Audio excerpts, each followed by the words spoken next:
Welcome back. I'm Morgan, and it has been a minute. It was such a busy December, end of November, and Christmas. But finally, we have a little bit of quiet. The kids have gone back to school. So I wanted to drop in real quick to update what I actually did read in December and give a little glimpse of this month's TBR. Fingers crossed.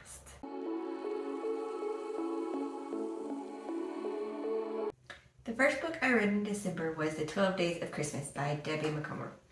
In this, our main character is tasked with creating a blog that will get the most views. It's kind of like a competition between her and someone else who is up for a new position at the company she's applied to. The blog wasn't really doing much. She couldn't think of very much ideas besides like a few Christmassy ornaments, this and that, until she decides to try the 12 Days of Kindness against her very grumpy neighbor across the hall, who has been nothing but kind of rude to her because he does not love her sunny personality first thing in the morning. But I thought it was actually a pretty good little book.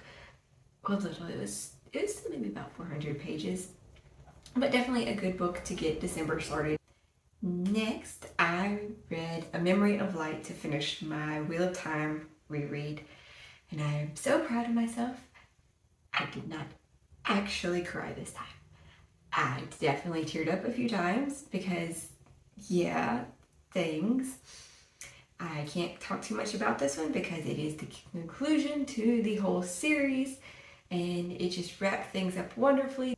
After A Memory of Light, I wanted to continue my December Christmassy theme with another Christmas book, and I picked up In a Holidays by Christina Lauren. I think this one had come out last Christmas, like 2020 Christmas. I enjoyed this book though. I thought it was funny. I didn't get irritated with the character too much for like why would they do this? This is just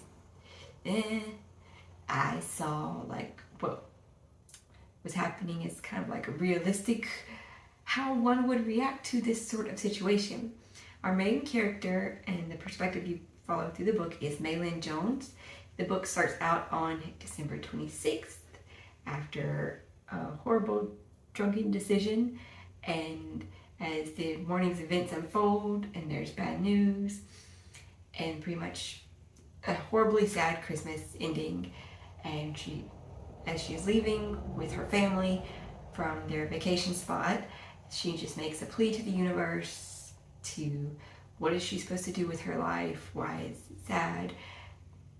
And surprisingly, the universe answers, and it ensues a kind of trippy state, but I definitely think this one was a fun, fast read, and it didn't lean too much on tropes or weird story angles like some of the little Christmas audiobooks that I squeezed in while doing chores did.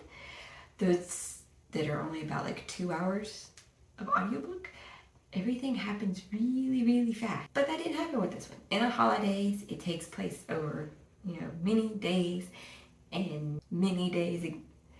If you read it, you'll know, and you should read it because it was a good book. Probably still would recommend around a Christmas read because it's all about family. And since it was now after Christmas, I decided to go for just a wintry sort of read instead of more Christmas books. And I went to finish up another series, in fact, with A Court of Frost and Starlight. Well, maybe it wasn't exactly finishing it since there's now A Court of Silver Flames out, but that one is from Nesta's perspective versus Freya's, so possibly it's not actually like the same series. It's just in the same world, probably. That's what I'm going to consider it. I'm going to consider it more like that than the same series particularly. Kind of like the Cassandra Clare books. All of them are about shadow hunters, but each set has different shadow hunters.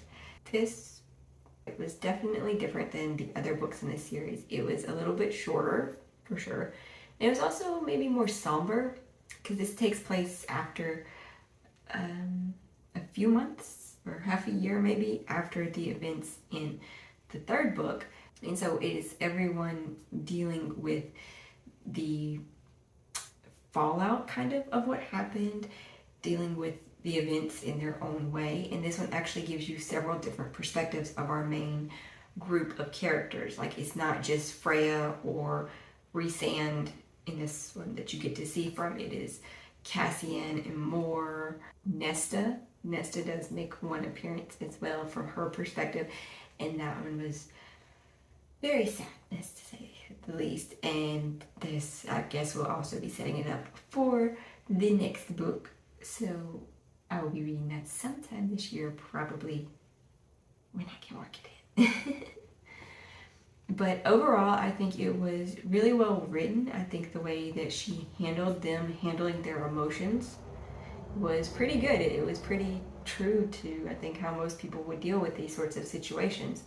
And also showing how everybody does deal with trauma and grief differently.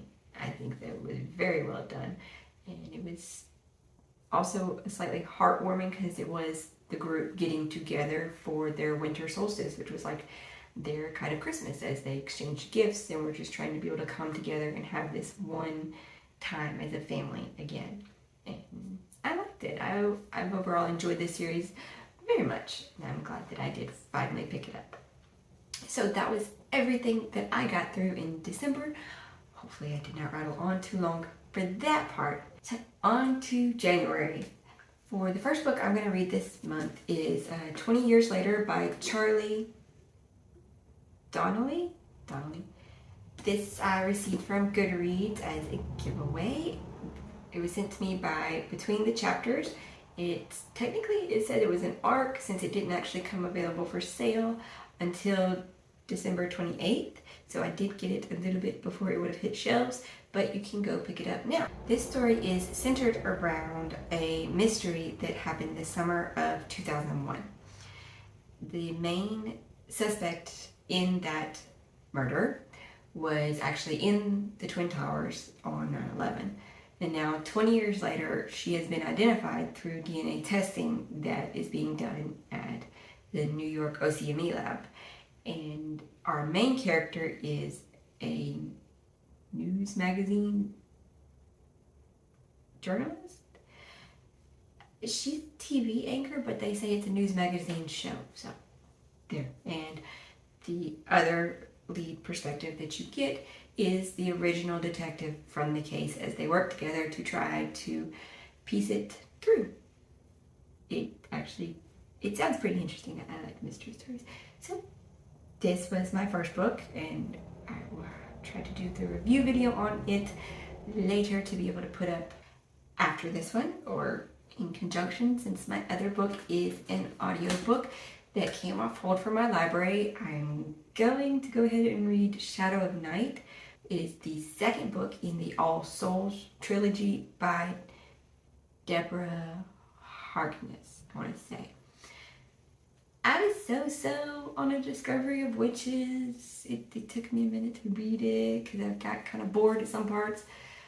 So we're going to see how this one goes. I just wanted to continue the series because it ended on an okay note, and I have the audiobook, so we're going to try it this month.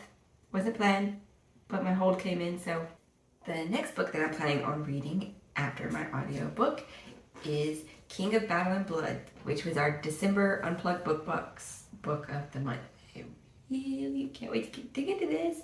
And the last book that I will be listening to this month is I'm starting my Stormlight Archive journey.